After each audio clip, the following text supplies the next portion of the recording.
Velvet Chapters presents The Stolen Body by Herbert George Wells, narrated by Elliot Thorne.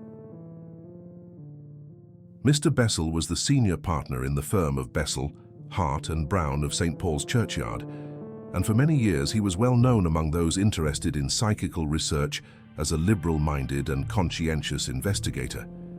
He was an unmarried man, and instead of living in the suburbs after the fashion of his class, he occupied rooms in the Albany, near Piccadilly.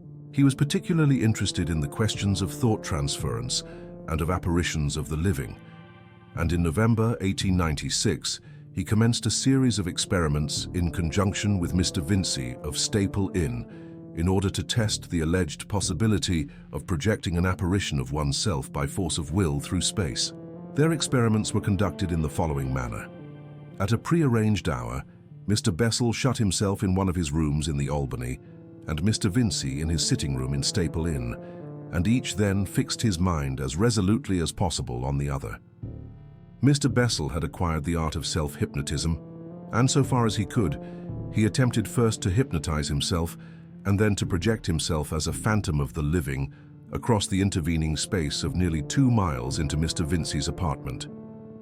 On several evenings this was tried without any satisfactory result, but on the 5th or 6th occasion, Mr. Vincey did actually see, or imagine he saw, an apparition of Mr. Bessel standing in his room.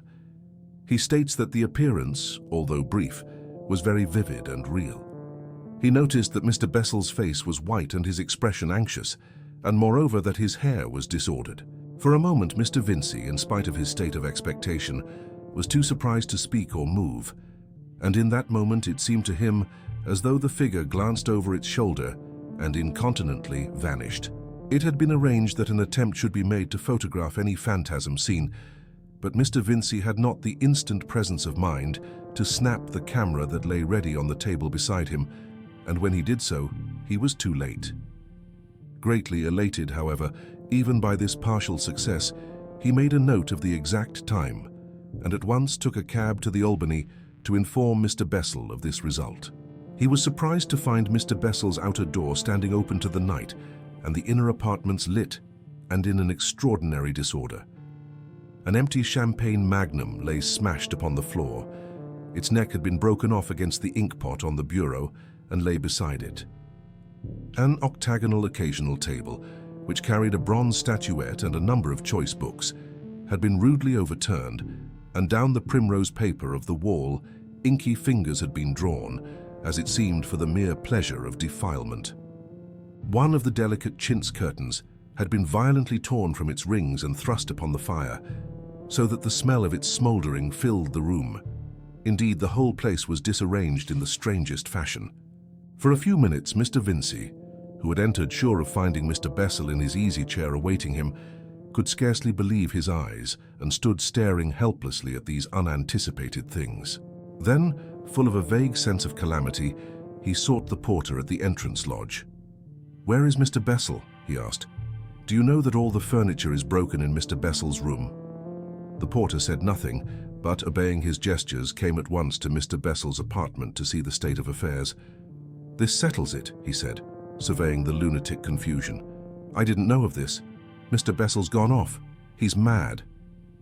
He then proceeded to tell Mr. Vincey that about half an hour previously, that is to say, at about the time of Mr. Bessel's apparition in Mr. Vincey's rooms, the missing gentleman had rushed out of the gates of the Albany into Vigo Street, hatless and with disordered hair, and had vanished into the direction of Bond Street. "And as he went past me," said the porter, "he laughed, a sort of gasping laugh, with his mouth open and his eyes glaring. I tell you, sir, he fair scared me, like this." According to his imitation, it was anything but a pleasant laugh. He waved his hand with all his fingers crooked and clawing like that, and he said in a sort of fierce whisper, "Life!" Just that one word, life.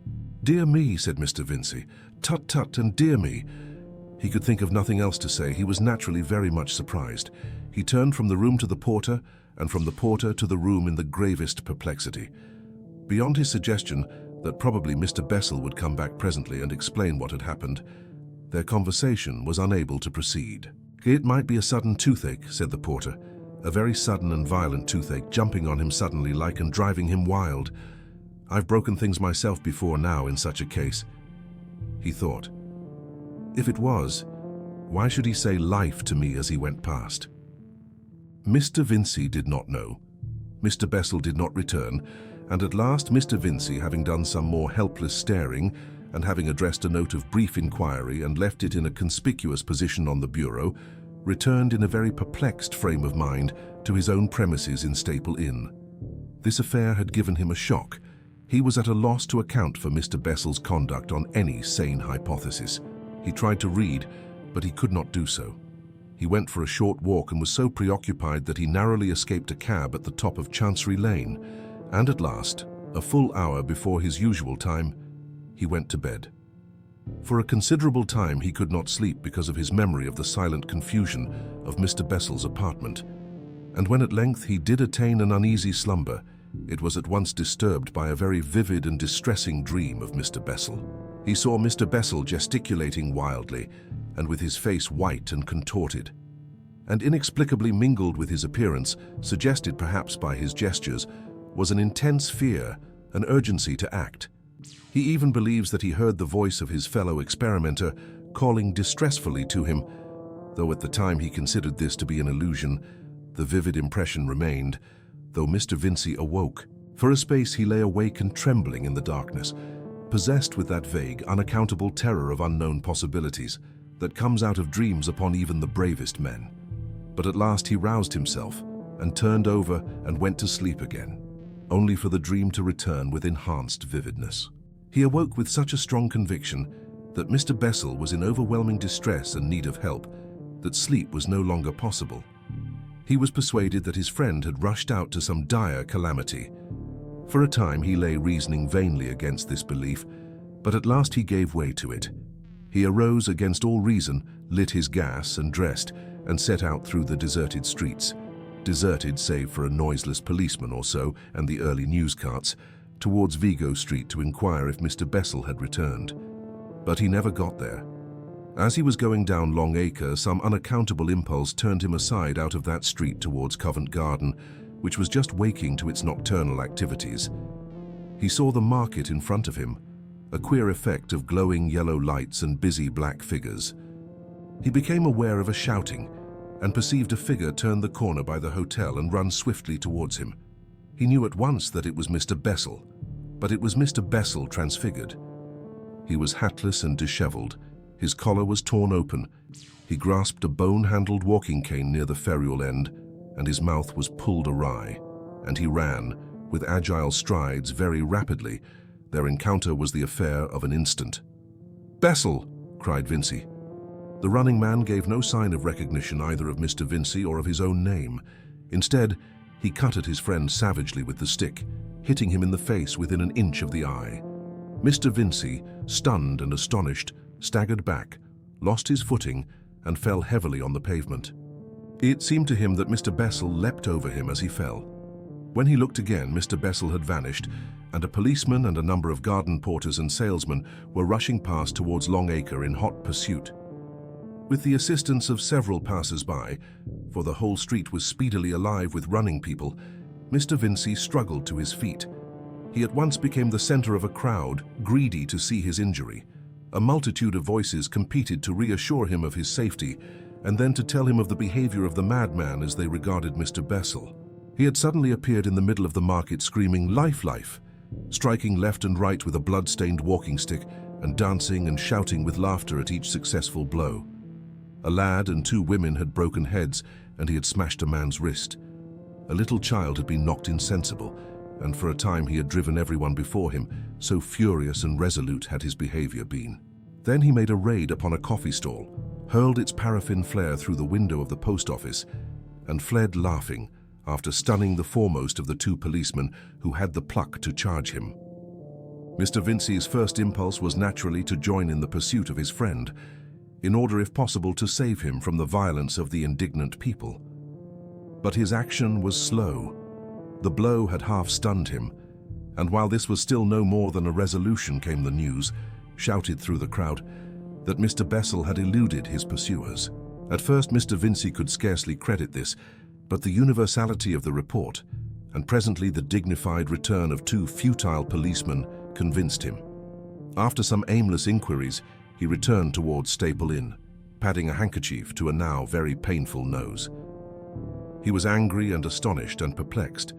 It appeared to him indisputable that Mr. Bessel must have gone violently mad in the midst of his experiment in thought transference, but why that should make him appear with a sad white face in Mr. Vincey's dreams seemed a problem beyond solution.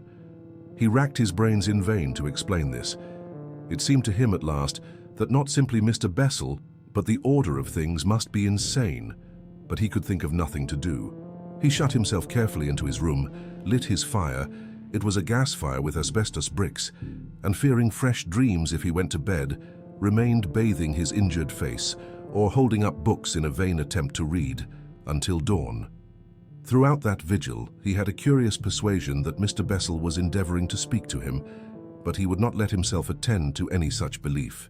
About dawn, his physical fatigue asserted itself, and he went to bed and slept at last in spite of dreaming. He rose late, unrested and anxious, and in considerable facial pain. The morning papers had no news of Mr. Bessel's aberration.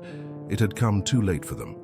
Mr. Vincey's perplexities, to which the fever of his bruise added fresh irritation, became at last intolerable, and after a fruitless visit to the Albany, he went down to St. Paul's Churchyard to Mr. Hart, Mr. Bessel's partner, and so far as Mr. Vincey knew, his nearest friend.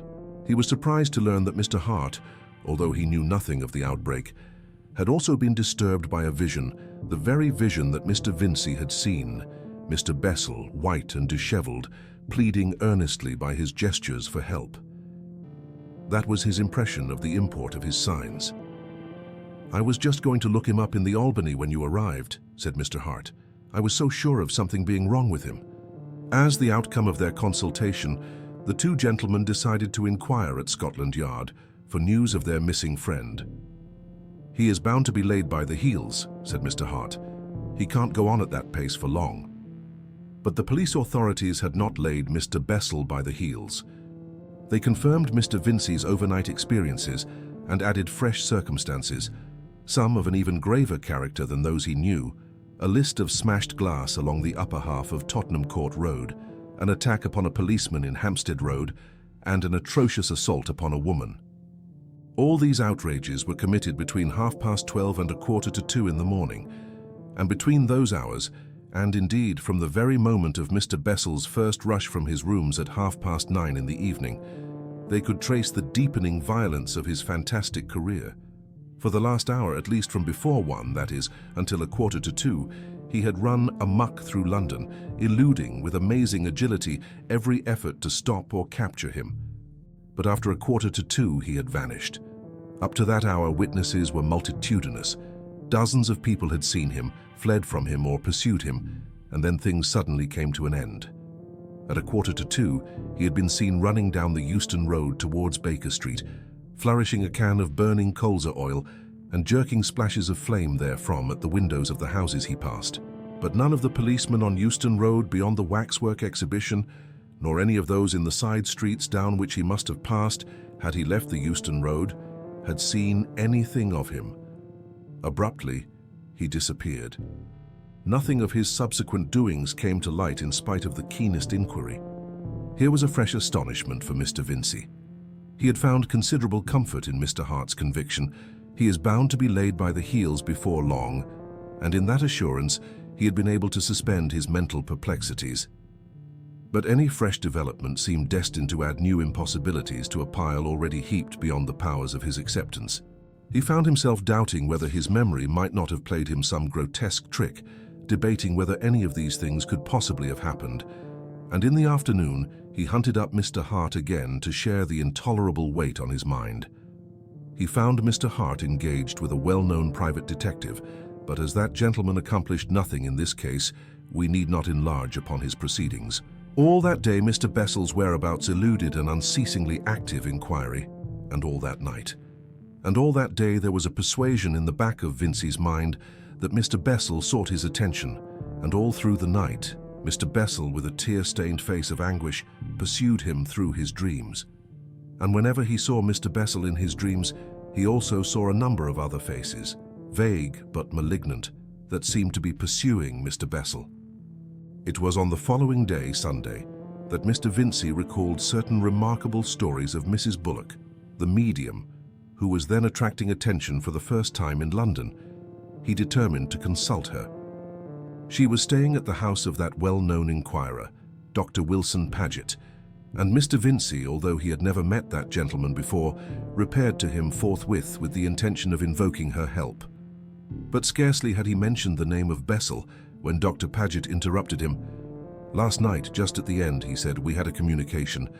He left the room and returned with a slate on which were certain words written in a handwriting, shaky indeed, but indisputably the handwriting of Mr. Bessel.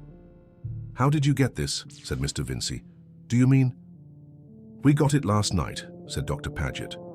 With numerous interruptions from Mr. Vincey, he proceeded to explain how the writing had been obtained. It appears that in her séances, Mrs. Bullock passes into a condition of trance, her eyes rolling up in a strange way under her eyelids, and her body becoming rigid. She then begins to talk very rapidly, usually in voices other than her own.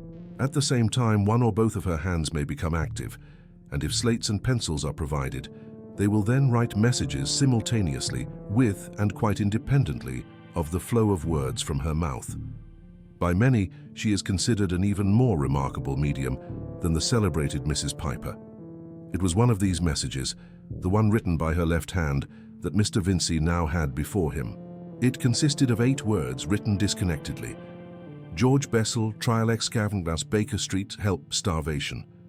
Curiously enough, neither Dr. Paget nor the 2 other inquirers who were present had heard of the disappearance of Mr. Bessel. The news of it appeared only in the evening papers of Saturday, and they had put the message aside with many others of a vague and enigmatical sort that Mrs. Bullock has from time to time delivered. When Dr. Paget heard Mr. Vincey's story, he gave himself at once with great energy to the pursuit of this clue to the discovery of Mr. Bessel. It would serve no useful purpose here to describe the inquiries of Mr. Vincey and himself. Suffice it that the clue was a genuine one, and that Mr. Bessel was actually discovered by its aid. He was found at the bottom of a detached shaft, which had been sunk and abandoned at the commencement of the work for the new electric railway near Baker Street Station. His arm and leg and 2 ribs were broken. The shaft is protected by a hoarding nearly 20 feet high, and over this, incredible as it seems, Mr. Bessel, a stout, middle-aged gentleman, must have scrambled in order to fall down the shaft. He was saturated in colza oil, and the smashed tin lay beside him, but luckily the flame had been extinguished by his fall, and his madness had passed from him altogether. But he was, of course, terribly enfeebled, and at the sight of his rescuers, he gave way to hysterical weeping. In view of the deplorable state of his flat, he was taken to the house of Dr. Hatton in Upper Baker Street.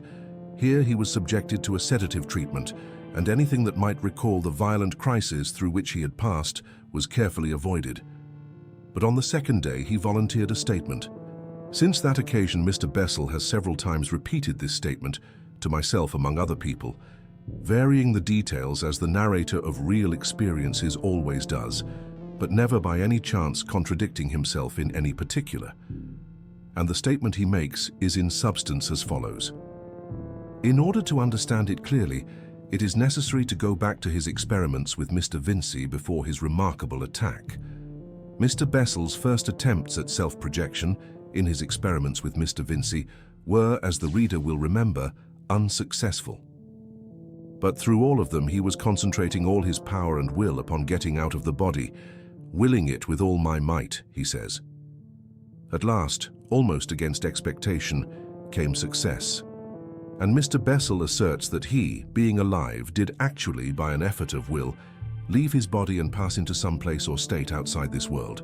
The release was, he asserts, instantaneous. At one moment I was seated in my chair with my eyes tightly shut, my hands gripping the arms of the chair, doing all I could to concentrate my mind on Vincey. And then I perceived myself outside my body, saw my body near me but certainly not containing me, with the hands relaxing and the head drooping forward on the breast. Nothing shakes him in his assurance of that release. He describes in a quiet, matter-of-fact way the new sensation he experienced.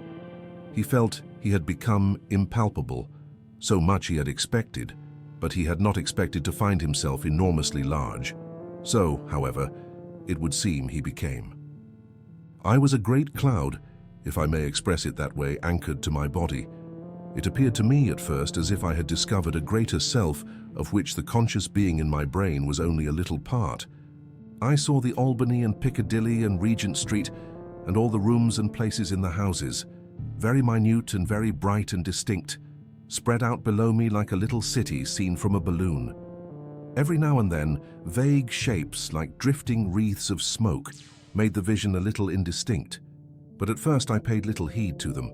The thing that astonished me most, and which astonishes me still, is that I saw quite distinctly the insides of the houses as well as the streets, saw little people dining and talking in the private houses, men and women dining, playing billiards and drinking in restaurants and hotels, and several places of entertainment crammed with people. It was like watching the affairs of a glass hive. Such were Mr. Bessel's exact words as I took them down when he told me the story. Quite forgetful of Mr. Vincey, he remained for a space observing these things. Impelled by curiosity, he says, he stooped down and with the shadowy arm he found himself possessed of, attempted to touch a man walking along Vigo Street. But he could not do so, though his finger seemed to pass through the man. Something prevented his doing this, but what it was he finds it hard to describe. He compares the obstacle to a sheet of glass. I felt as a kitten may feel, he said, when it goes for the first time to pat its reflection in a mirror. Again and again, on the occasion when I heard him tell this story, Mr. Bessel returned to that comparison of the sheet of glass.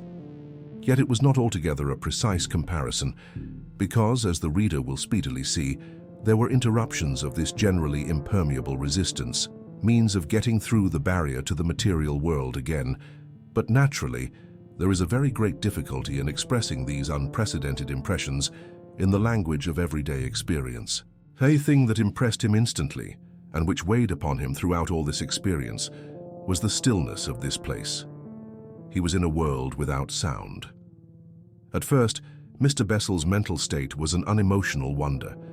His thought chiefly concerned itself with where he might be. He was out of the body, out of his material body at any rate, but that was not all. He believes, and I for one believe also, that he was somewhere out of space, as we understand it, altogether. By a strenuous effort of will, he had passed out of his body into a world beyond this world, a world undreamt of, yet lying so close to it and so strangely situated with regard to it that all things on this earth are clearly visible both from without and from within in this other world about us. For a long time, as it seemed to him, this realization occupied his mind to the exclusion of all other matters, and then he recalled the engagement with Mr. Vincey, to which this astonishing experience was, after all, but a prelude. He turned his mind to locomotion in this new body in which he found himself. For a time he was unable to shift himself from his attachment to his earthly carcass. For a time this new strange cloud body of his simply swayed, contracted, expanded, coiled, and writhed with his efforts to free himself, and then quite suddenly the link that bound him snapped. For a moment everything was hidden by what appeared to be whirling spheres of dark vapor, and then through a momentary gap he saw his drooping body collapse limply, saw his lifeless head drop sideways, and found he was driving along like a huge cloud in a strange place of shadowy clouds that had the luminous intricacy of London spread like a model below. But now he was aware that the fluctuating vapor about him was something more than vapor, and the temerarious excitement of his first essay was shot with fear. For he perceived, at first indistinctly, and then suddenly, very clearly, that he was surrounded by faces, that each roll and coil of the seeming cloud stuff was a face, and such faces, faces of thin shadow, faces of gaseous tenuity, faces like those faces that glare with intolerable strangeness upon the sleeper in the evil hours of his dreams, evil, greedy eyes that were full of a covetous curiosity, faces with knit brows and snarling, smiling lips, their vague hands clutched at Mr. Bessel as he passed, and the rest of their bodies was but an elusive streak of trailing darkness. Never a word they said, never a sound from the mouths that seemed to gibber. All about him they pressed in that dreamy silence, passing freely through the dim mistiness that was his body, gathering ever more numerously about him. And the shadowy Mr. Bessel, now suddenly fear-stricken, drove through the silent, active multitude of eyes and clutching hands. So inhuman were these faces, so malignant their staring eyes and shadowy, clawing gestures, that it did not occur to Mr. Bessel to attempt intercourse with these drifting creatures. Idiot phantoms they seemed, children of vain desire, beings unborn and forbidden the boon of being, whose only expressions and gestures told of the envy and craving for life that was their one link with existence. It says much for his resolution that, amidst the swarming cloud of these noiseless spirits of evil, he could still think of Mr. Vincey. He made a violent effort of will and found himself, he knew not how, stooping towards Staple Inn, saw Vincey sitting attentive and alert in his armchair by the fire, and clustering also about him, as they clustered ever about all that lives and breathes, was another multitude of these vain, voiceless shadows, longing, desiring, seeking some loophole into life. For a space, Mr. Bessel sought ineffectually to attract his friend's attention. He tried to get in front of his eyes, to move the objects in his room, to touch him. But Mr. Vincey remained unaffected, ignorant of the being that was so close to his own. The strange something that Mr. Bessel has compared to a sheet of glass separated them impermeably. And at last, Mr. Bessel did a desperate thing. I have told how that in some strange way he could see not only the outside of a man as we see him, but within. He extended his shadowy hand and thrust his vague black fingers, as it seemed, through the heedless brain.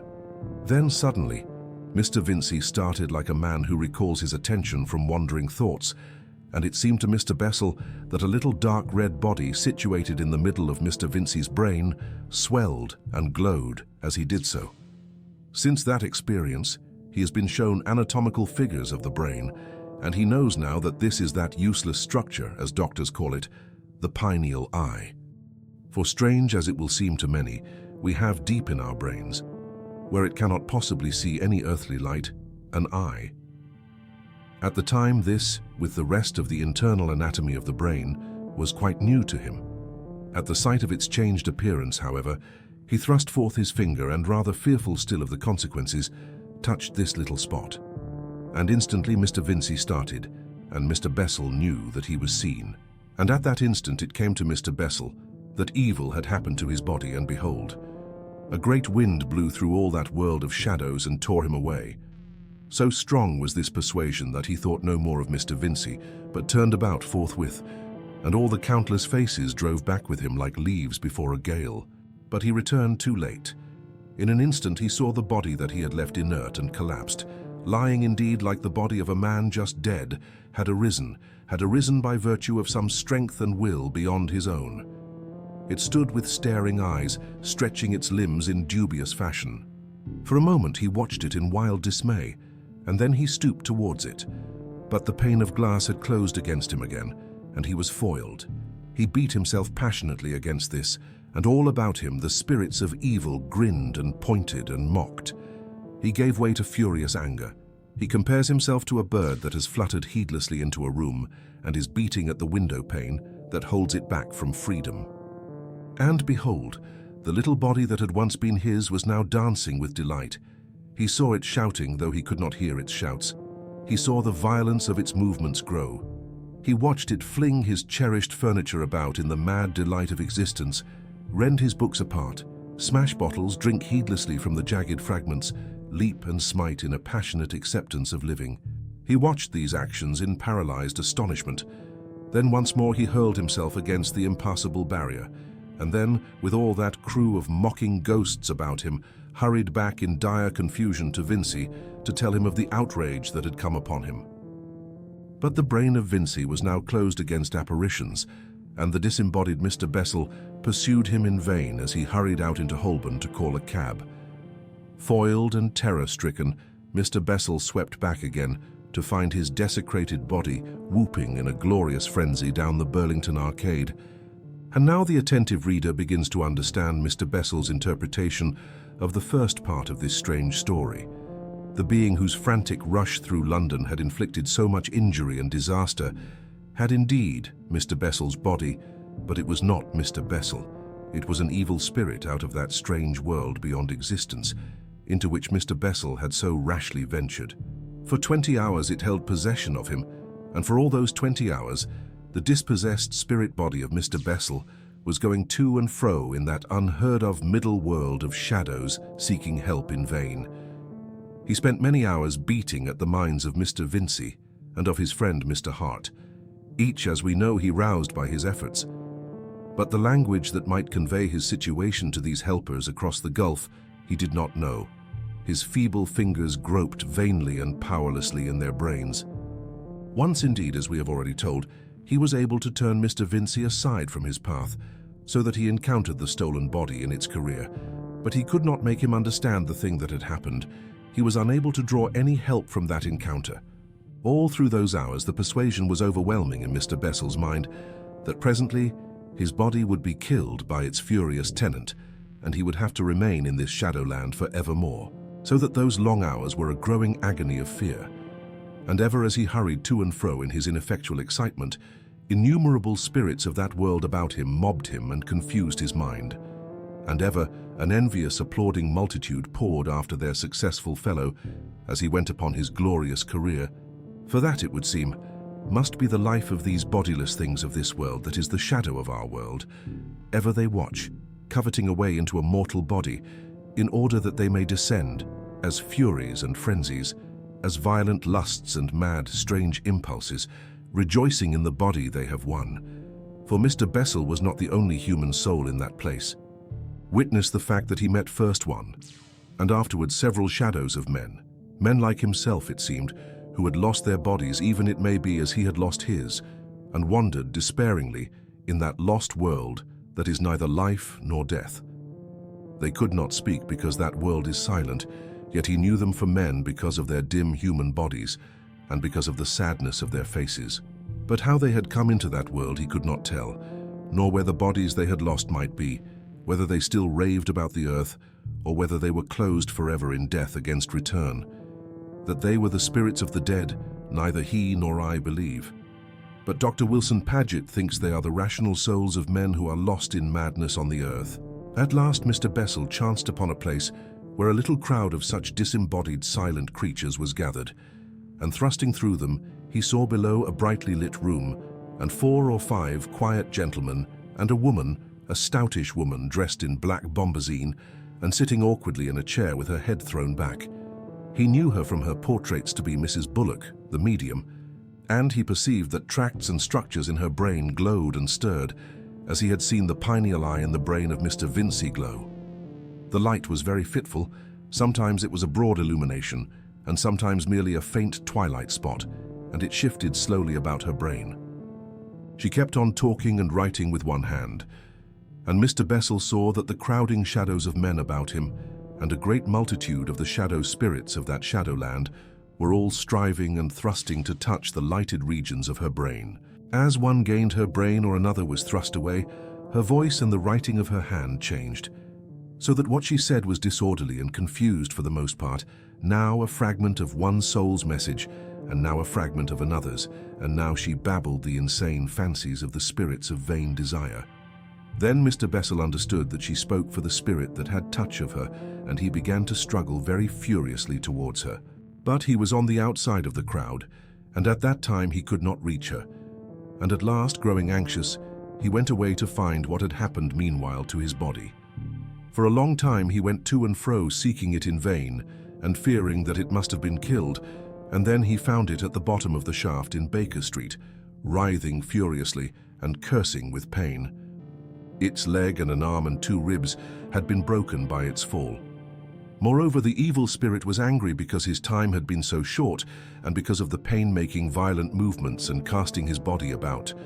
And at that, Mr. Bessel returned with redoubled earnestness to the room where the séance was going on, and so soon as he had thrust himself within sight of the place, he saw one of the men who stood about the medium looking at his watch, as if he meant that the séance should presently end.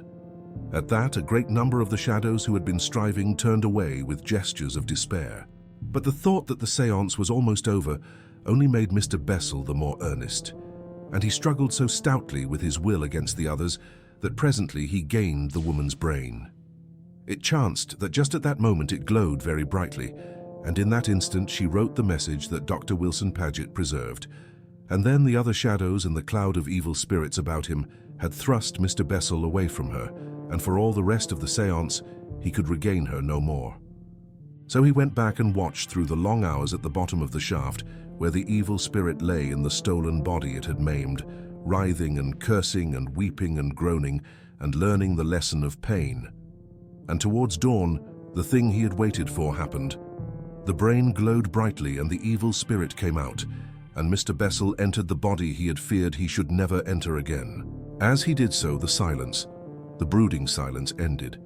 He heard the tumult of traffic and the voices of people overhead, and that strange world that is the shadow of our world, the dark and silent shadows of ineffectual desire and the shadows of lost men, vanished clean away. He lay there for the space of about 3 hours before he was found, and in spite of the pain and suffering of his wounds and of the dim, damp place in which he lay, in spite of the tears wrung from him by his physical distress, his heart was full of gladness to know that he was nevertheless back once more in the kindly world of men. This was The Stolen Body, read by Elliot Thorne. Follow Velvet Chapters for more tales that touch the soul.